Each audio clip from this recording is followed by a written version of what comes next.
La plupart des applications doivent connaître l'identité d'un utilisateur. Connaître l'identité d'un utilisateur permet à une application d'enregistrer en toute sécurité les données de l'utilisateur dans le cloud et de fournir la même expérience personnalisée sur tous les appareils de l'utilisateur.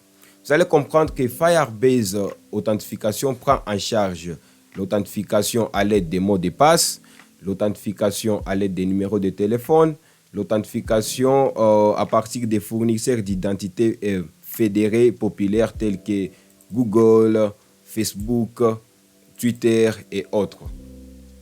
Lorsque vous faites l'authentification en utilisant Firebase Authentication, trois choses se produisent. 1. Les informations de l'utilisateur sont renvoyées à la partie qu'il y a via une fonction de rappel qu'on appelle callback function, ce qui vous permet de personnaliser votre application pour un utilisateur spécifique.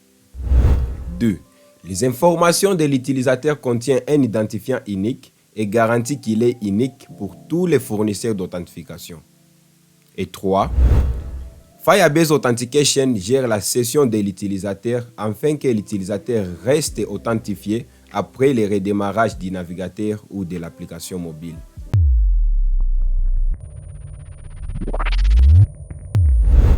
Bonjour à vous très chers développeurs et bienvenue dans cette nouvelle vidéo où nous allons voir comment est-ce qu'on va utiliser les services Firebase Authentication pour faire l'identification des utilisateurs dans une application.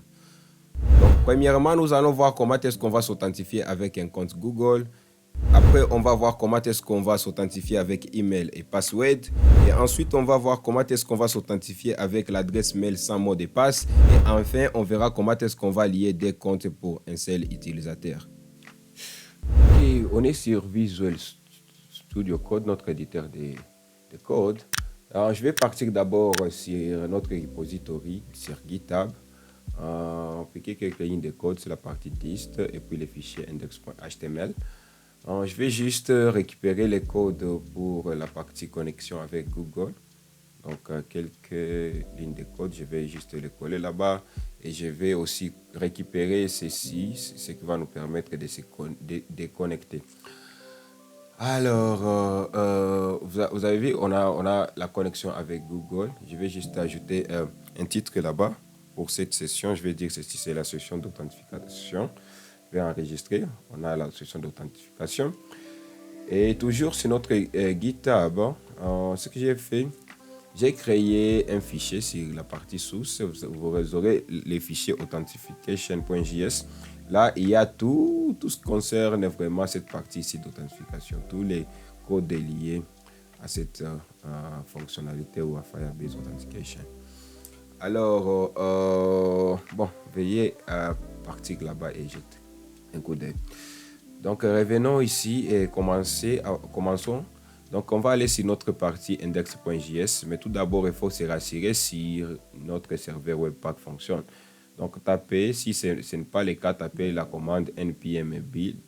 Actually, c'est npm run build. Donc, on va exécuter cette commande avec run build, qui va lancer notre serveur Webpack pour qu'il puisse toujours visualiser notre fichier index.js pour les compresser.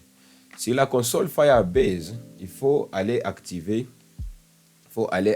ici les services d'authentification et activer aussi les providers. Pour nous, le cas ici, c'est le provider, on va se connecter avec Google, le compte Google. Donc, il faut faire aussi de même pour que ça marche. Alors, on attend. OK, c'est déjà activé. Alors, on va écrire quelques lignes de code. On va dire ici, c'est connecté avec un compte Google. OK. Et là, je vais récupérer d'abord les boutons Sign in Google Button. Donc, les boutons qui vont nous lier ici, qui vont nous permettre de récupérer les lignes de code qu'on va ici. Ici, c'est Query Select. Oui. On va les récupérer par le nom de la classe. OK. Et je vais ici... Et puis, je vais attacher sur mon bouton ici un événement. L'événement sera sur clic. Après, je vais ajouter ici une fonction de rappel, donc le callback function. Oui, OK. Et dedans, Dedans, alors, je vais faire appel ici au service des sign with redirect. Donc, on va être capable de se connecter avec la redirection des liens qui va nous amener vers là où on va choisir un compte Google pour se connecter. Donc, on va passer les services d'authentification et on va passer les providers ici, Google Auth Provider. Donc, Google Auth Provider. Et là, je vais me rassurer que c'est importé depuis Firebase Auth. Donc, ce que je vais faire là-bas, c'est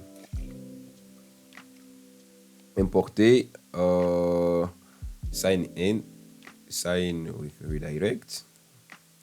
OK. Et là, je vais importer aussi les services auth, get auth, et from Firebase / auth. Rassurez-vous aussi de faire les mêmes. Et ici, on va initialiser les services d'authentification. On va les sauvegarder dans cette variable auth. Et puis, on va dire get auth. Et on va passer les configurations de notre application. Juste ça. Donc, pas des choses compliquées. Alors, on va retourner là où on était. Alors, justement, ça, il faut aussi importer aussi les providers. Donc, Google Auth Provider. Juste ça, je vais enregistrer pour voir si ça marche. Donc, on va enregistrer tout. OK. Nous enregistrons tout. Revenons sur notre application. Testons. On va cliquer sur se connecter. Ouf, on a une erreur nous disant que ce domaine ici n'est pas autorisé avec Firebase. Vous savez que les 27.0.0.1, c'est l'équivalent de localhost. Donc, on va les changer avec localhost seulement. Là, ça marche. Donc, je peux même actualiser la page pour vous montrer que c'est la même chose. Vous voyez que ça marche. Alors là, on va réessayer encore. Vous voyez que ça nous redirige si là où on va choisir un compte Google. Donc là, je vais choisir un compte Google et puis je vais être redirigé sur mon application et boum. Donc ça fonctionne déjà. Là, vous pouvez voir qu'on a déjà un utilisateur connecté avec un provider Google et on a même son user ID. Alors, venons voir comment est-ce qu'on peut se souscrire à l'état de l'utilisateur couramment connecté. Comment est-ce qu'on peut avoir ces informations, être notifié à notre application si cet utilisateur connecté.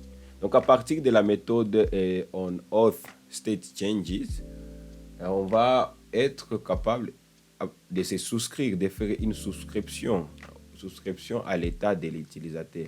Être notifié en temps réel de son état. Si son état change, donc il est déconnecté. S'il est connecté, on va récupérer un objet utilisateur. S'il est déconnecté, on va récupérer un objet nul. Donc par là, il faut se rassurer si cette fonction a été importée depuis le service de Firebase Auth. De ce fait, on va passer alors le service Auth en paramètres et on va récupérer directement les informations de l'utilisateur. Et on va afficher ça dans notre console avec console log. OK. On va passer ici les changements du statut de l'utilisateur. Et on va passer l'utilisateur lui-même. S'il est authentifié, s'il est connecté, on va passer ces informations. Donc là, vous voyez, on a les informations parce qu'il est connecté. On a son email, on a le nom de l'utilisateur qu'on va connecter. On a même son ID, on a même son identifiant et le mail est vérifié. Alors, implémentons aussi la fonctionnalité de déconnexion. On va voir comment est-ce qu'on peut déconnecter l'utilisateur de notre application. Là, on va dire déconnexion de l'utilisateur. Et on va aller sur index.html pour récupérer la classe qui va nous lier de ces boutons ici. OK. Et là, on va déclarer d'abord... On va déclarer d'abord la référence pour stocker une variable pour stocker la référence de notre bouton à partir de Document Square Selector. On va passer ici le nom de cette classe et après on va lier un événement sur ce bouton Add Event Listener. Le nom de l'événement sera click, donc l'événement par clic Quand on va cliquer sur ce bouton, on va faire appel à cette fonction ici. Donc, la fonction en question, c'est sign out. Rassurez-vous que cette fonction est importée depuis le service de Firebase Auth. De ce fait, on peut passer à l'offre de le service d'authentification de Firebase en paramètres de cette fonction. Et après cela, quand on sera déconnecté, on va afficher un message sur la console. Notre console, on va afficher seulement l'utilisateur déconnecté. OK, l'utilisateur déconnecté. Ou bien si on trouve une erreur, on va afficher cette erreur aussi dans la console, de même qu'on va récupérer l'erreur et puis on va aussi l'afficher sur la console à partir du message qui est attaché à l'objet erreur. Donc on va afficher ces messages ici qui vont nous venir de cette erreur. Donc c'est justement ça, venons tester ça. Si on se déconnecte, on voit que les statuts de l'utilisateur viennent d'être changés en nil. Donc, et là, l'utilisateur est déconnecté. Alors, ce genre d'authentification est toujours recommandé pour les applications publiques. Mais si vous utilisez une application là où on va s'authentifier avec les mails professionnels, il est conseillé d'utiliser les services ou les providers email et password. Alors, venons voir comment est-ce qu'on va ajouter sur notre console la partie authentification, ajouter un provider, email et password. On va activer ça et activer aussi l'authentification par lien des mails. Alors, on va activer ça. Une fois ajouté, donc on va voir comment est-ce qu'on va inscrire l'utilisateur. Donc, on va partir sur GitHub, récupérer quelques lignes de code, quelques formulaires qu'on va venir et coller justement là-bas. Je vais les coller là, c'est la partie inscription. On va voir comment est-ce qu'on va inscrire l'utilisateur à partir de l'email et mot de passe. Donc, on a notre formulaire. Donc, on va ajouter email et mot de passe pour inscrire l'utilisateur à notre application. Alors, implémentons directement ces services sur l'index.js. Donc, je vais dire là-bas inscription. Inscription de service auth, ou bien soyons plus spécifiques, inscription, c'est l'inscription de l'utilisateur, oui. On va dire inscription de l'utilisateur et on va dire const et sign up form pour sauvegarder la référence de notre formulaire. Donc on va les récupérer sur les DOM à partir des documents, query selector. Oups. Et là, je vais passer aussi l'événement de ce formulaire. Donc, je vais passer d'abord le nom de la classe. C'était sign up. Donc, je vais passer là-bas sign up et esquiver ça. Qu'est-ce que j'ai fait, Mani? OK. Et là, je vais attacher un événement sur notre fameux formulaire ici d'inscription. On va y attacher un événement et l'événement pour un formulaire, c'est submit pour nous permettre de soumettre ces formulaires. Et quand ça sera fait, on va récupérer tout événement de ces formulaires et de ce fait, on va prévenir ici les comportements par défaut. On va l'esquiver. Et on va récupérer ici les deux inputs ici. OK? Email et password. D'où on va les sauvegarder dans les variables ici.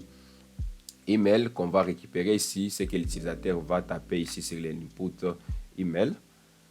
On va récupérer ça. On va faire de même pour le password. Donc, on va dire password. On va récupérer aussi ces variables à partir de l'objet input qui est attaché à notre formulaire. Et de ce fait, on va alors appeler la fonction create user with email and password. Rassurez-vous que c'est importé. C'est vraiment la plus longue fonction que Firebase possède. Donc, on va passer là-bas en référence les services d'authentification de Firebase Auth et par email et password. OK? Donc, quand ça sera fait, on va attaquer directement la méthode done. On va passer ici les credentials. Credentials, c'est les informations d'identification de l'utilisateur qu'on va déjà récupérer quand l'utilisateur va être créé sur notre application. Et de ce fait, on peut afficher ces informations sur notre console parce qu'on va les récupérer déjà. Donc, on va dire utilisateur inscrit. Okay? Et l'utilisateur qui est inscrit, on peut même l'afficher là-bas. Donc, ça va nous amener, nous donner les informations de l'utilisateur qui est la même chose qu'on a récupéré quand on s'est souscrit à l'état de l'utilisateur. Donc, après ça, on va réinitialiser notre formulaire. Et s'il y a une erreur, on va récupérer cette erreur. Et du coup, on peut aussi afficher cette erreur sur notre console avec console log. En console log, on prend les messages attachés sur l'objet erreur. Alors, c'est seulement ça. On va enregistrer tout. Et là-bas, c'est auth. Oups. C'est auth. Le service auth d'authentification. Donc, je vais enregistrer. Ok, c'est seulement ceci. Et veillons voir si ça fonctionne. Là, je vais écrire un. Prenons l'email qui n'existe pas encore sur notre système. email@.com. Et là, je vais faire 1, 2, 3, 4, 5, 6.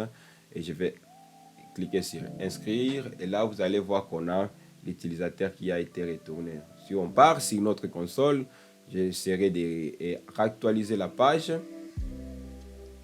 Actualiser la page. Ok, on a des utilisateurs. On a des utilisateurs qui sont déjà inscrits sur notre application. Ok, c'est comme ça que ça fonctionne. Donc, on peut même déconnecter l'utilisateur et on a les statuts de l'utilisateur à partir des fonctions qu'on a établies. Après la déconnexion, voyons voir comment est-ce qu'on peut reconnecter l'utilisateur sans créer à nouveau cet utilisateur. Donc, je vais ajouter un formulaire ici, le formulaire de login pour la connexion de l'utilisateur à partir des emails et passwords. Donc là, directement, ce qu'on va faire, on va implémenter aussi presque la même chose qu'on a fait avec la partie inscription de l'utilisateur. Là, ça sera les services ici de connexion ou connecter l'utilisateur. Connecter l'utilisateur, on va faire de même, on va déclarer une variable. Cette variable va stocker ici la référence de notre formulaire query selecta et c'était appelé login. Donc on va récupérer ici login.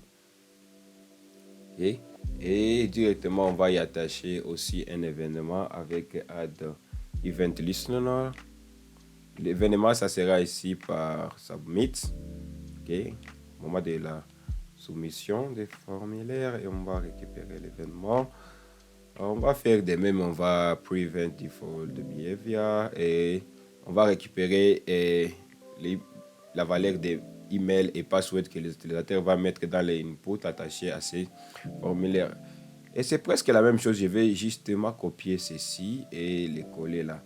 Et je vais seulement remplacer ceci avec sign in with email and password. Ok, assurez-vous que c'est importé et yeah, je crois que c'est presque ça. Là je vais dire que l'utilisateur connecté.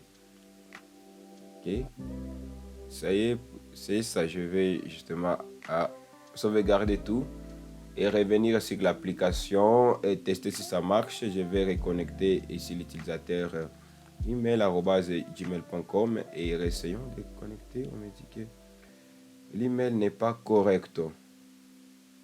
Est-ce que c'est pas ça? Regardons.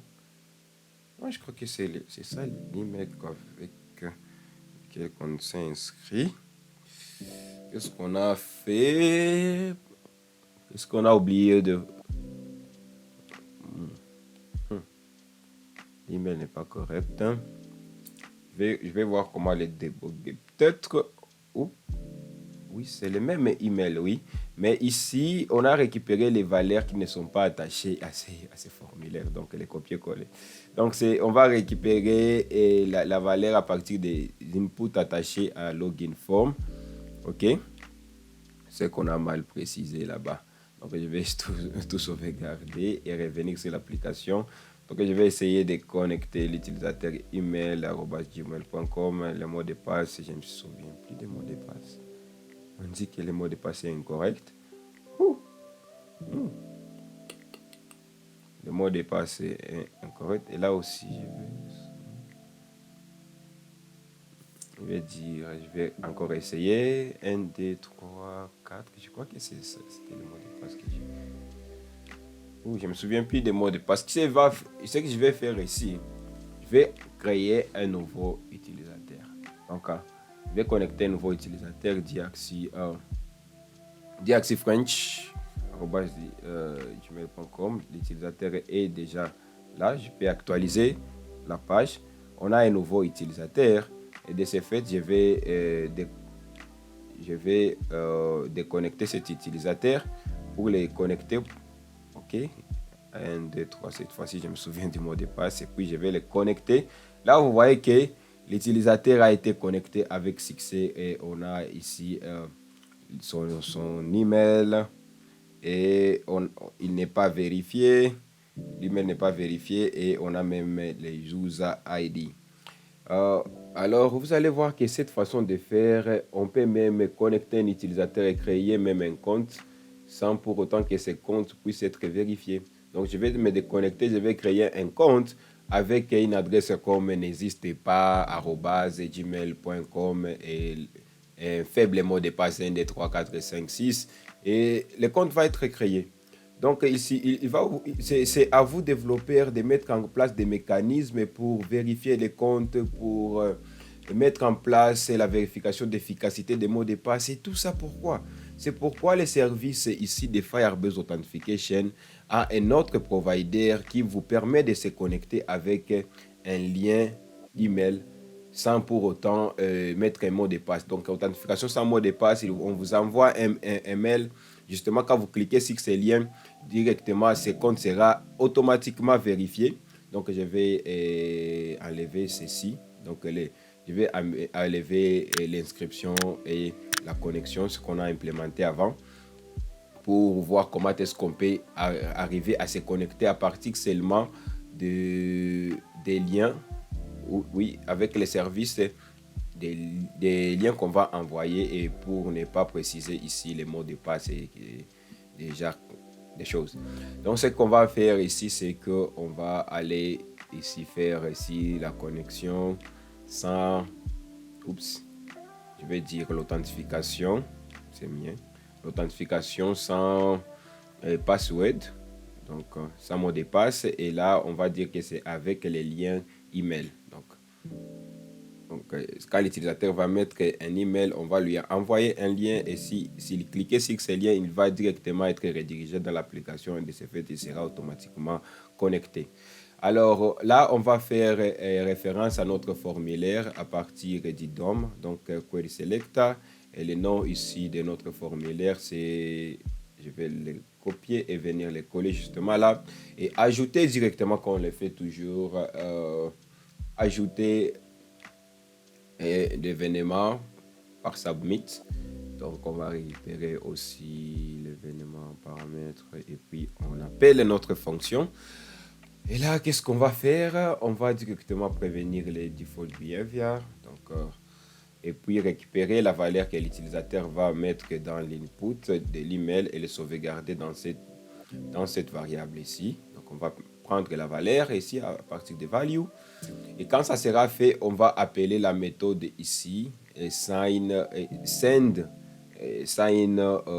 in link to the mail. Donc on va envoyer les liens à cette adresse ici et à partir de cela on va préciser les action code. Le action code, ce sera une référence après que l'utilisateur clique sur les liens, là où il sera redirigé après la vérification. Donc pour notre cas ici, je vais partir sur GitHub pour prendre ces bits de code. Vous pouvez les faire aussi, vous avez les liens dans la barre de description. Donc là il sera redirigé automatiquement sur l'adresse localhost 500. Ok, donc c'est ce qu'on va faire là-bas.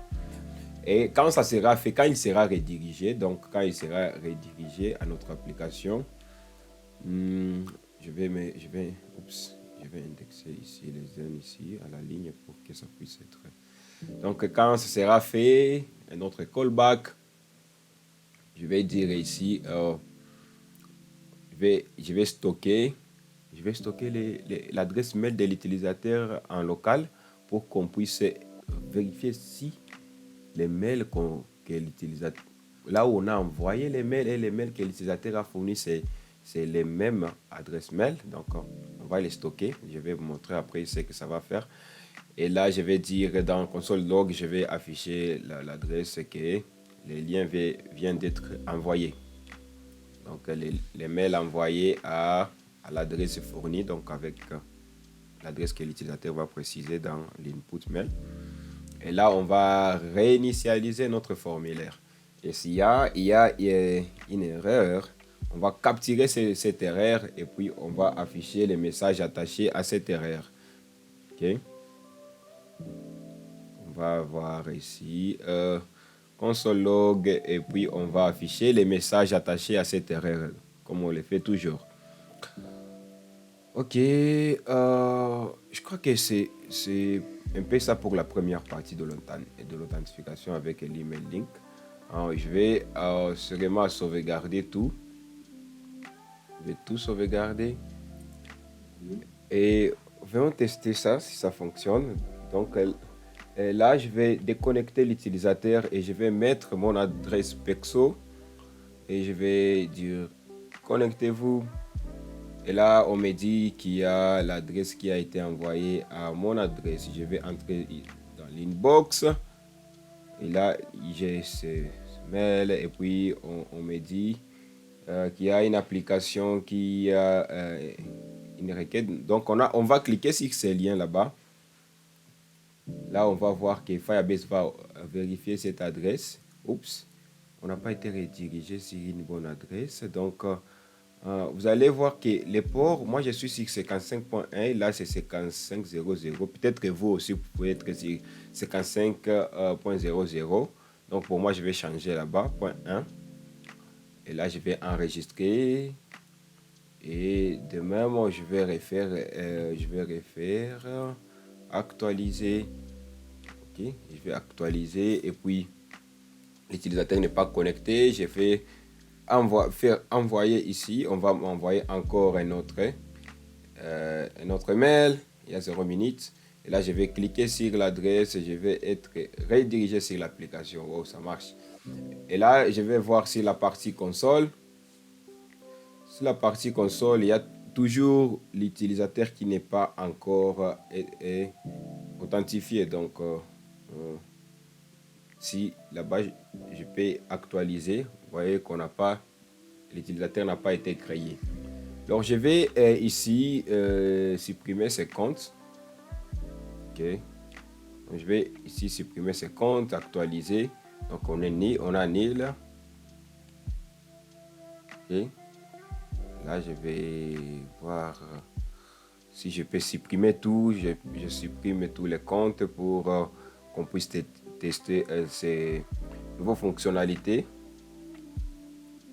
Alors, je vais faire quoi? Là, je vais encore faire la même chose. Essayer de se connecter, voir encore les mails qu'on vient de m'envoyer. Cliquer dessus. Je vais cliquer sur ce lien. Je vais être redirigé. Et là, vous allez voir vraiment, il n'y a aucun utilisateur qui a été créé. Alors, ce qu'on va faire, c'est quoi? On a réussi vraiment à envoyer les liens, mais on n'a pas réussi à s'authentifier à partir de ces liens. Donc, on va vérifier ici. On va poser une condition de regarder si l'utilisateur tente de se connecter à partir des liens qu'on lui a envoyés via son adresse mail. Donc, on va vérifier s'il sign with email link. Donc, on va passer un paramètre de cette fonction l'autre, dans le service d'authentification. On va récupérer les liens qui lui a été envoyés via son adresse. Donc, on va les récupérer à partir de Windows location.ref. Ok, on va récupérer ces liens ici. Et après ça, on va dire... Donc, on va récupérer aussi les mails qu'on a sauvegardés en local. Donc, on va faire Windows location storage, local storage et get item. Donc, là, on l'a sauvegardé à partir de ces... Oups. On l'a sauvegardé dans ces variables. On va les récupérer. Et on va vérifier si vraiment cette adresse mail existe dans cette location là-bas. Alors, si l'adresse n'existe pas, on va dire à l'utilisateur de veuillez fournir une autre adresse pour vérifier c'est vraiment à cette adresse qu'on a envoyé les liens. Donc on va dire ici veuillez entrer votre adresse mail. Entrez votre mail pour la confirmation, ok? Si l'adresse n'existe pas à cette location qu'on va... Mais du moins, si ça existait, ce qu'on va faire, on va alors connecter l'utilisateur ou créer son compte avec Sign in with email link. Donc, on va alors authentifier l'utilisateur avec ces liens-là. Et on va récupérer l'adresse mail et on va alors récupérer les liens qui lui a été envoyés sur les mails qu'il a précisé. Donc, href. Et là, après ça, on va attaquer la méthode den pour enchaîner la méthode den pour envoyer un message à l'utilisateur sur la console disant, bon, on va justement dire, bon, connecter avec succès. Ok, on va dire, connecter. Connecter, c'est avec, bon, vous allez corriger, mais connecter avec succès. Et après ça, ce qu'on va faire, on va retirer ce qu'on a sauvegardé en local. Et donc, à partir de Windows Local Storage, on va faire remove pour retirer l'item qui a été sauvegardé. Donc, on va retirer ça qui a été sauvegardé à cet emplacement. Et puis, on va attaquer la méthode ou la fonction catch. Et catch ici, c'est pour récupérer l'erreur qui peut surgir. Et sur cette erreur, on va attaquer l'objet. Sur l'objet erreur, on va appeler la propriété message. On va tout sauvegarder. Et là, on va voir ici qu'on a l'utilisateur qui vient d'être créé automatiquement. On a son adresse mail et on a son identifiant. Donc, je vais fermer ceci et fermer là. Et vous allez voir ici, si j'actualise, on a l'utilisateur qui a été créé. Je vais les supprimer pour vous faire voir encore. Là, je vais aussi supprimer tous les anciens mails. Et je vais revenir ici sur mon application. Je vais entrer mon adresse perso et je vais dire connectez-vous. Vous allez voir qu'il y a les mails qui a été envoyé. Je vais retourner sur mon adresse mail, vérifier si vraiment les mails a été envoyé. Oui, certes. Je vais cliquer sur le lien. Après avoir vérifié, vous allez voir ici que sur la partie console, vous allez voir ici et connecté avec succès et nous avons notre adresse ici. Et si j'actualise là, l'adresse a été créée avec succès et vraiment, c'est déjà vérifié par Firebase. Alors, on va voir comment est-ce qu'on va lier un compte Google avec ces comptes qu'on vient de créer. Alors, je vais aller sur index.html et je vais ajouter cette ligne de code. Alors, là, on va voir ici lié avec Google. Donc, ce qu'on va faire, on va lier vraiment les comptes existants avec un compte Google pour qu'on puisse s'authentifier avec ces deux providers. Donc, avec les liens et avec un compte Google. Donc, on va faire lier les comptes avec un compte Google. Et là, on va dire ici, on va récupérer d'abord la référence depuis les DOM, référence de notre bouton. Donc, link with Google button sera égal à documents query selector et on va récupérer à partir de la classe link account. Ok. Ajoutons un événement sur ce bouton link with Google button. On va ajouter add event listener et l'événement c'est sur click. On va attacher ici la fonction qui va être appelée lorsqu'on va cliquer sur ce bouton. Et ça sera link with redirect. Donc, on va redirect. Et là, en paramètre, il faut que ça soit importé vraiment. Et là, en paramètres, on va passer les services hôtes et on va passer les providers Google, le provider avec lesquels on va lier ces comptes. Donc, ce sera Google Auth Provider. Ah oui, et c'est ça, juste ça. On sera capable de lier notre compte. Donc, on va enregistrer tout. Et je vais cliquer sur lier les comptes. On a une erreur.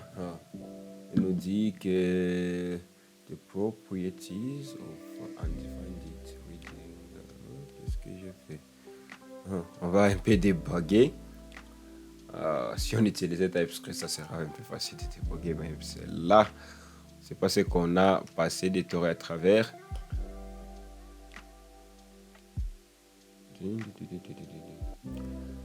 Amani, qu'est-ce que tu as fait?